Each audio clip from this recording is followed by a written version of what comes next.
Hey guys, it's Drew from Card of My Eye, and today I'm going to show my much requested lollipop flower.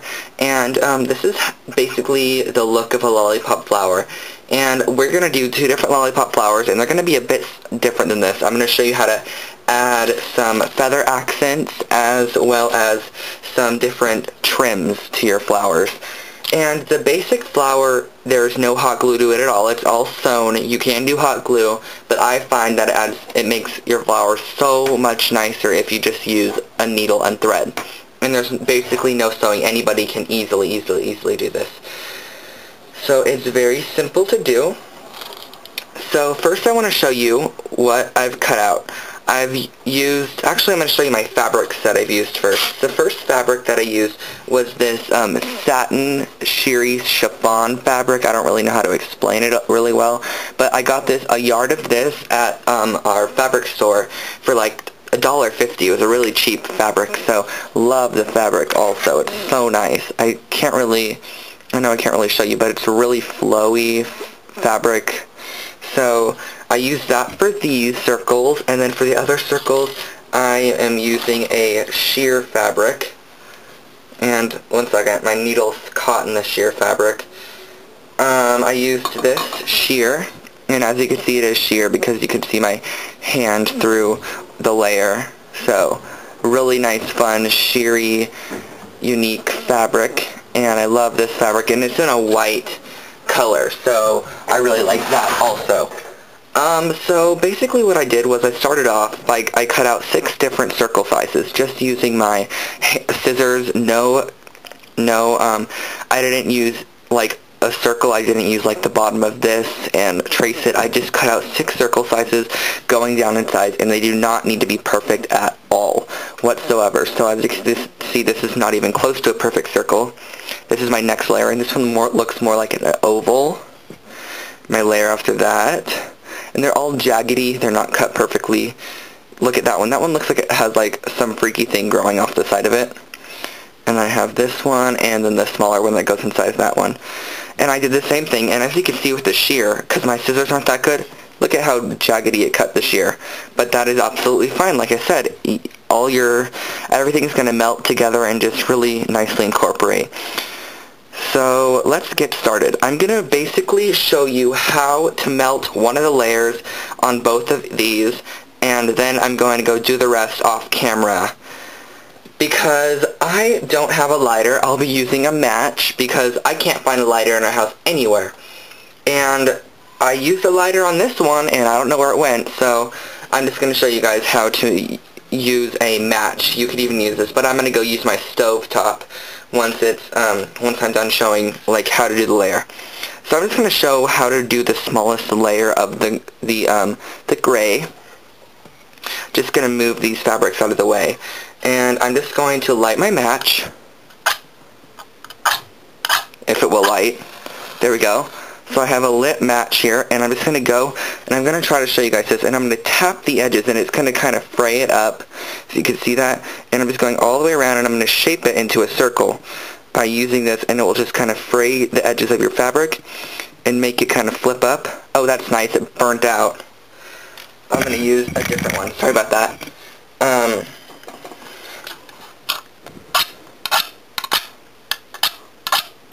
These do not want to light. Okay, so again, you're just going to go and tap your edges all the way around your piece. I'm hoping that you guys can like kind of tell what I'm doing.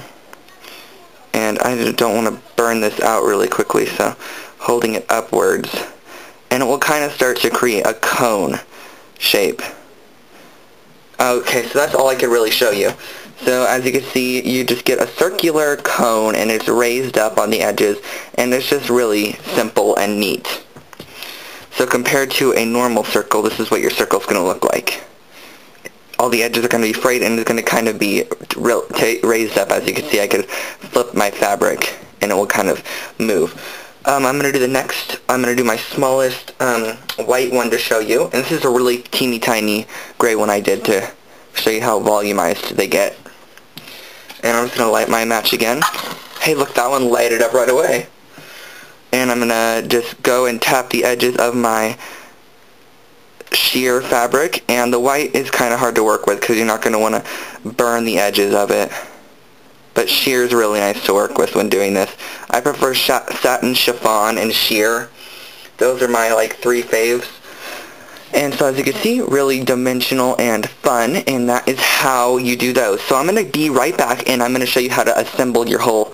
Okay guys, so I'm back, and I melted all the edges, and as you can see, very dimensionalized and super fun. I hope you guys can see the different layers in there. Let me see if this helps. There, that might have gave it a little bit of a better look. And as well as the white flower, you can really see the layers in that one.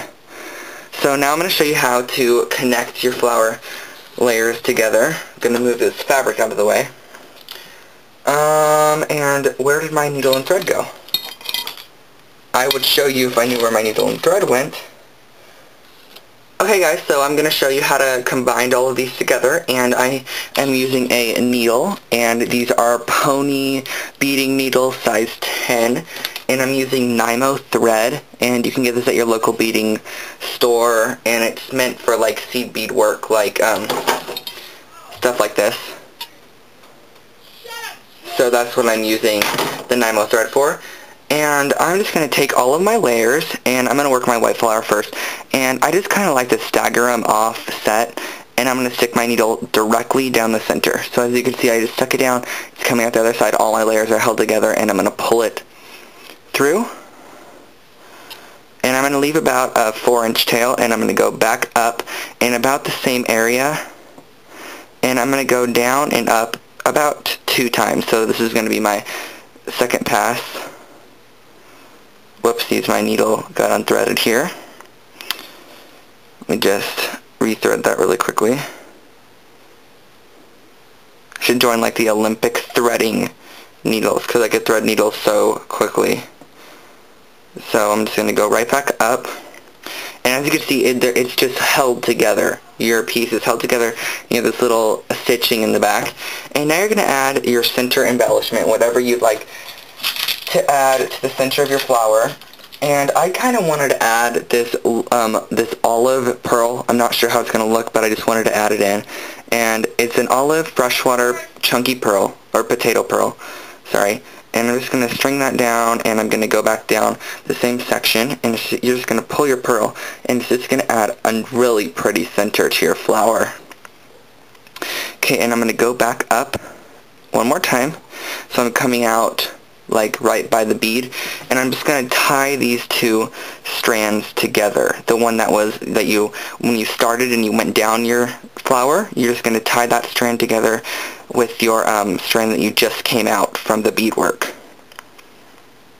So I'm just tying those, and you guys can so easily just hot glue all of these together, and then you could call it a day and hot glue some a pearl or 2 in the center. But I like mine stitched. So as you can see, it's really nice. There's no hot glue marks anywhere. It's not seeping through, and some hot glue guns change the colors of your flowers, and sheer, I don't even think sheer can withstand the heat of the hot glue guns. So not sure about that. So that's this lollipop flower. So that's really fun, pretty lolly.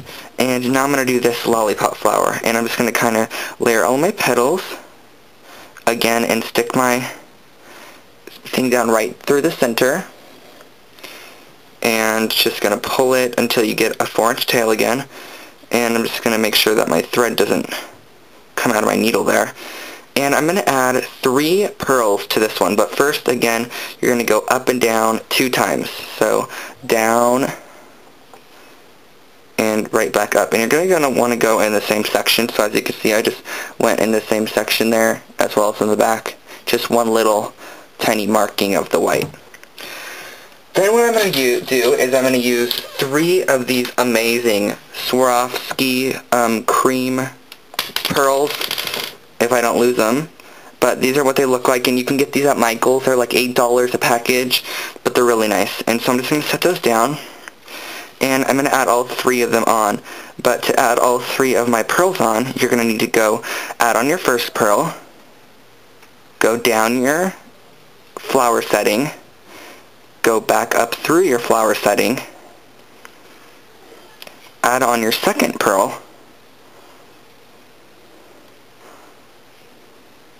So as you can see, I just added on my second pearl here, and I want that just to stack right next to it, so I'm going to stick it back down the middle, and that pearl just stacks right next to your piece. And this also makes it so that your holes won't be seen from the pearls, because it kind of sets them on their sides, which I like as well.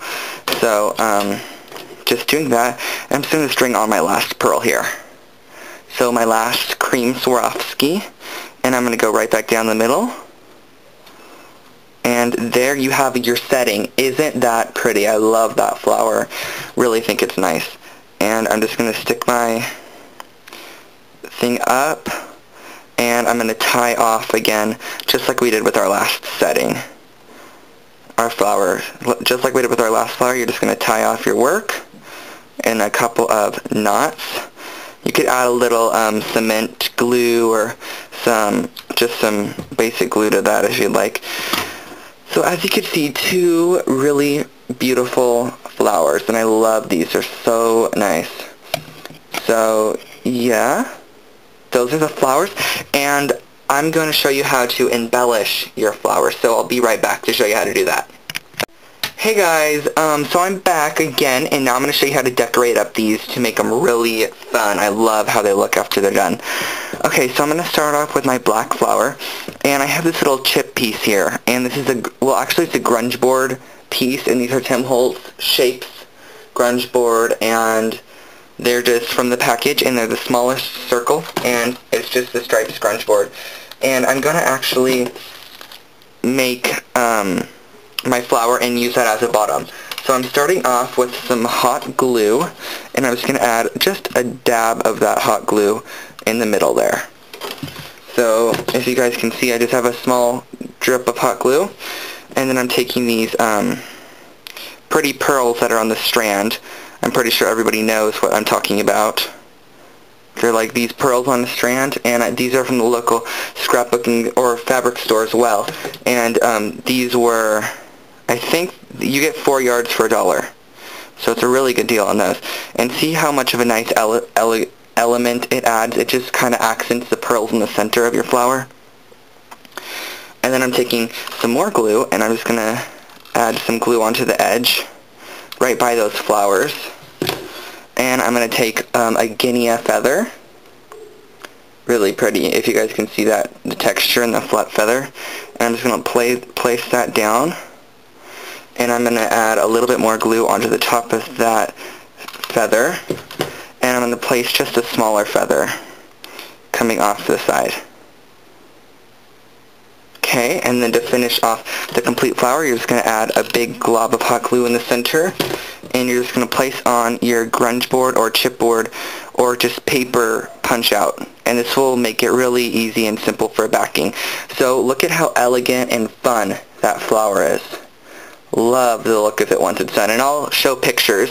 You guys have probably already seen the picture in the front. And now I'm going to do the other flower, and this is the white one, and I'm going to add again a dot of hot glue. And I'm going to use some black pearls this time. Really pretty black pearls. Love these ones.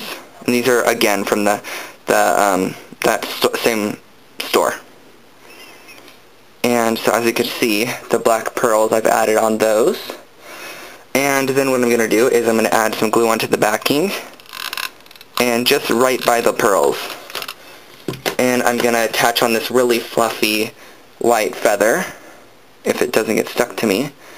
And I'm just going to glue that down right next to my, right next to where I glued down my pearls. And that's what the flower looks like. Super pretty. And again, that's in the photo as well. And just to finish off the flower, adding a blotch of hot glue into the center of my flower. And I'm taking one of the chip pieces or the grunge board, and I just place that in the center, and there are two really super fun flowers easily, and they're so much fun to make and add to your projects. So thanks everyone so much for watching this video, and I hope this taught you how to make some lollipop flowers. Thanks so much, and don't forget to comment, rate, and subscribe. Bye everybody.